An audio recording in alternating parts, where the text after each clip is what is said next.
Next question आपका, respiration is irregular.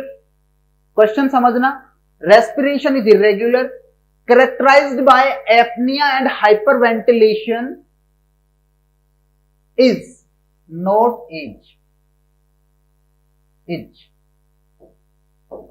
ठीक है, ये क्वेश्चन है। रेस्पिरेशन की एक प्रोसेस या एक ऐसा रेस्पिरेशन, एक श्वास की विधि या एक ऐसा स्वतंत्र श्वसन का एक पार्ट जो क्या है, इरेग्युलर है। एक ऐसा श्वास, एक ऐसा सांस, एक श्वसन तंत्र, एक ऐसा रेस्पिरेशन, एक ऐसा श्वसन जो क्या है, इरेग्युलर है, रेगुलर नहीं है, गति गड़बड़ रही है। क्या है, कैरेक्टराइज्ड बाय एपनिया। उसमें क्या होता है, एपनिया होता है। लिख लो पहले, APNOE, एपनिया होता है। एंड हाइपरवेंटिलेशन, और क्या होता है उसमें, हाइपरवेंटिलेशन होता है, हाइपरवेंटिलेशन। ये दो चीज हो रही है, समझने की कोशिश करना। एक रेस्पिरेशन की प्रॉब्लम है किसी पेशेंट में, और उस पेशेंट में उस रेस्पिरेटरी प्रॉब्लम के साथ साथ दो चीजें हो रही है। एक तो क्या हो रहा है, एपनिया हो रहा है, ठीक है ना, और एक क्या हो रहा है, हाइपरवेंटिलेशन हो रहा है। तो ऐसी कंडीशन को अपन इन चारों में से किस नाम से जान सकते हैं? पहला है चाइनीज स्ट्रोक रेस्पिरेशन, दूसरा हाइपरवेंटिलेशन, अगला कोस्मल रेस्पिरेशन और अगला शाइन। पहला Cheyne Stokes respiration, hyperventilation, Kussmaul respiration और शाइंग। इन चार में से ये वाला कौन सा है? तो एक एक करके अपन बात करते हैं कि ये वास्तव में होते क्या है, ठीक है ना। बात करते हैं सबसे पहले तो बात करो एपनिया की, या जो ऑप्शन है उनके बारे में अपन बात कर लेते हैं, आपको सब चीज समझ में आने लगेंगे, ठीक है ना। तो देखो, पहला क्या है, पहला है आपका, पहला है चाइनीज स्ट्रोक रेस्पिरेशन। ये क्या होता है, इसके बारे में थोड़ा सा अपन सीख लेते हैं। चाइनीज स्ट्रोक रेस्पिरेशन क्या है? एक ऐसा रेस्पिरेशन, ध्यान से सुनना, एक ऐसा रेस्पिरेशन जिसमें हाइपरवेंटिलेशन है। अब शब्द आया आपके सामने हाइपरवेंटिलेशन, इसको ध्यान से समझना।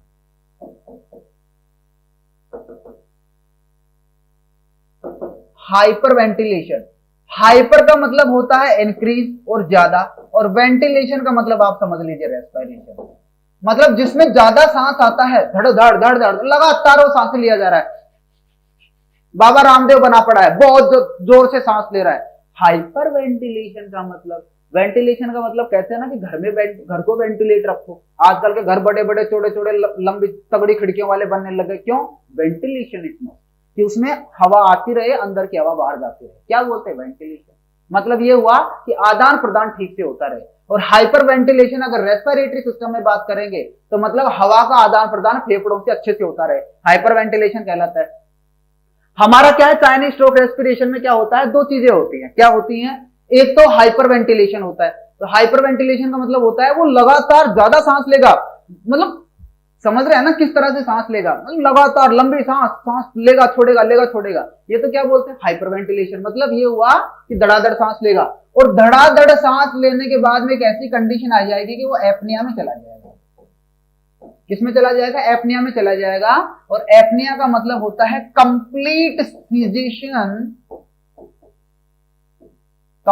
Cessation of respiration. ये होता है आपका चाइनीज स्ट्रोक रेस्पिरेशन।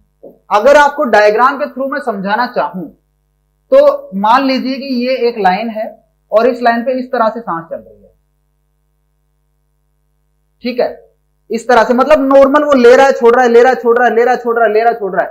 लेकिन अचानक से क्या हुआ कि उसने सांस लेना बंद कर दिया। मतलब क्या हो गया है, पूरा एक पोज आ गया, उसके बाद फिर उसने लेना शुरू कर दिया, फिर एक पोज आ गया, फिर ही लेना शुरू कर दिया। तो ये तो क्या हुआ, हाइपरवेंटिलेशन। ये तो क्या हुआ, हाइपरवेंटिलेशन हुआ। और ये क्या हो गया, आपका एपनिया हो गया। मतलब पूरी तरह से सांस एक बार रुक जाती है। यही क्या कहलाता है, चाइनीज स्ट्रोक रेस्पिरेशन कहलाता है।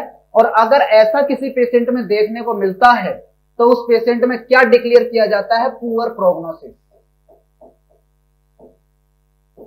क्या डिक्लेयर किया जाता है उसमें, पुअर प्रोग्नोसिस। पुअर का मतलब गरीब, और प्रोग्नोसिस शब्द का मतलब होता है सुधरने की दर।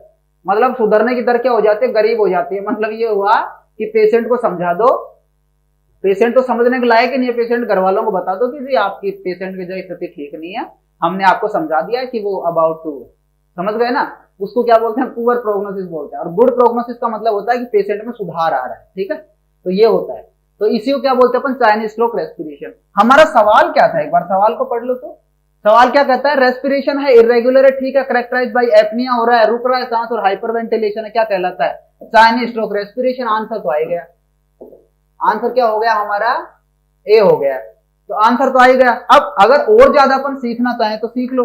हाइपरवेंटिलेशन क्या है, इसके बारे में आपको बता चुका हूं कि ज्यादा मात्रा में सांस लेना, धड़ाधड़ सांस लेता है। एक इंपॉर्टेंट चीज इसके साथ और जोड़ लो, जब भी किसी पेशेंट को हाइपरवेंटिलेशन होता है, जब भी किसी पेशेंट को हाइपरवेंटिलेशन होता है, जब भी किसी पेशेंट को हाइपरवेंटिलेशन होता है, तो रेस्पिरेटरी एल्कलोसिस होता है। रेस्पिरेटरी एल्कलोसिस होता है, बस इस चीज को दिमाग में बिठा लो, इंपॉर्टेंट बात है। जब भी किसी पेशेंट को हाइपरवेंटिलेशन होता है तो रेस्पिरेटरी एल्कलोसिस होता है। क्यों एल्कलोसिस होता है, क्योंकि एसिड बेस बैलेंस में अगर कोई ध्यान रखने वाली बात है तो वो CO2 है।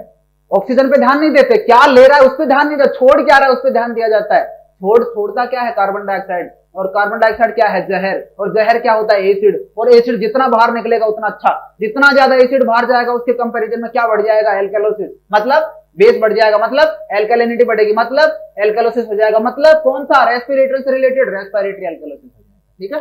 तो इस बात को ध्यान रखना है। तीसरा ऑप्शन आपका कुसुमल रेस्पिरेशन, और कुसुमल रेस्पिरेशन का मतलब क्या होता है, ध्यान से समझना। दोनों में, शाई और कुसुमल रेस्पिरेशन में बड़ा फर्क होता है, लेकिन इनमें कंफ्यूजन कभी नहीं होना है। कंफ्यूज क्यों नहीं होना, देखो, एक होता है आपका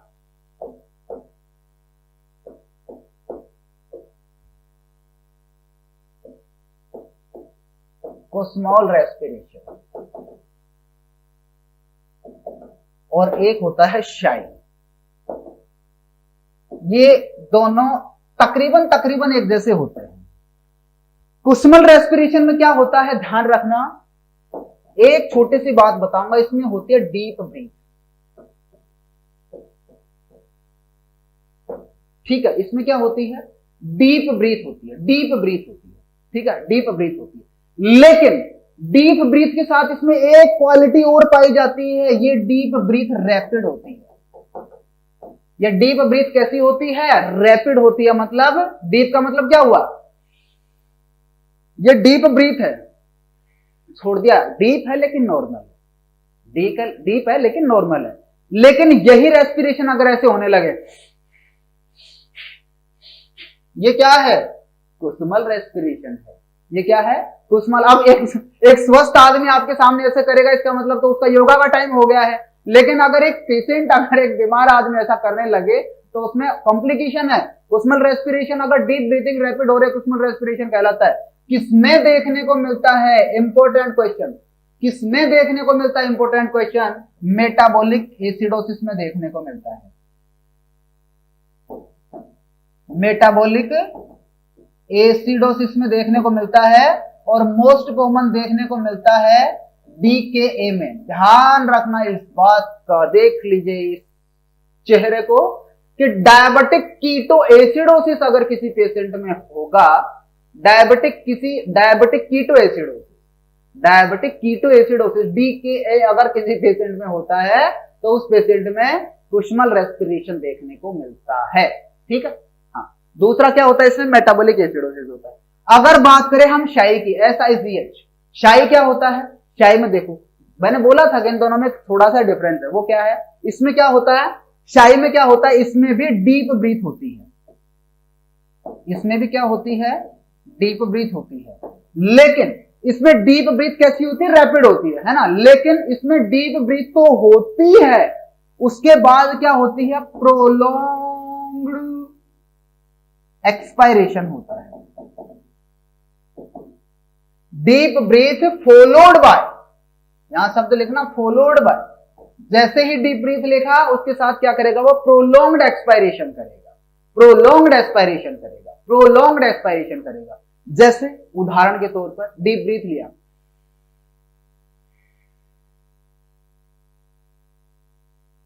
सांस लिया,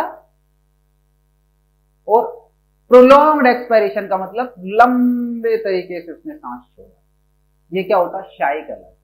ये क्या होता है, शाई कहलाता है। अब अगर इसका एग्जाम्पल मैं आपको दूंगा तो आपको समझ आ जाएगा। क्या ये किसमें देखने को मिलता है, ये टेंशन में देखने को मिलता है। जब तनाव हो जाता है किसी पेशेंट में तो उस तनाव वाले पेशेंट में ये देखने को मिलता है, क्या, शाई, टेंशन वाला। और टेंशन भी कौन सा, इमोशनल टेंशन। अगर वो भावनात्मक तरीके से क्या है, तनाव में है, उसमें देखने को मिलता है। अब एक बात बताओ छोटी सी, आपको आपकी भावनाएं जागृत हो रखी है। भावनाएं जागृत होने का मतलब ये है कि किसी भी पुरुष को, किसी लड़के को जो उसकी महिला मित्र छोड़ के भाग गई, ठीक है और भाग गई, ठीक है। भागने के बाद में जैसे आप उस रास्ते से जा रहे हैं और आपने उसको किसी जो है किसी और के साथ देख लिया, तो आप वहीं एक बार तो सहसा जाएंगे, सूने आपके हाथ पैर पड़ जाएंगे, पीले हो जाएंगे आप, और फिर लास्ट में क्या करेंगे, ये तो होना ही था, और फिर आप आगे निकल जाएंगे। ये क्या है, शाई है। ये क्या है, शाई है, जिसमें क्या हुआ इमोशनल अत्याचार हुआ आपके साथ, इमोशनल टेंशन हुआ, जिसमें आपने एक डीप ब्रीथ ली और आपने प्रोलॉन्ग्ड एक्सपायरेशन किया। यही क्या है, शाई के नाम से जाना जाता है। क्वेश्चन की तरफ लौट आते हैं। क्वेश्चन क्या कह रहा है हमारा, क्वेश्चन कह रहा है कि इरेगुलर अगर रेस्पिरेशन है, एपनी और हाइपर वेंटिलेशन है, चाइनीज स्ट्रोक रेस्पिरेशन हमारा आंसर हो गया था।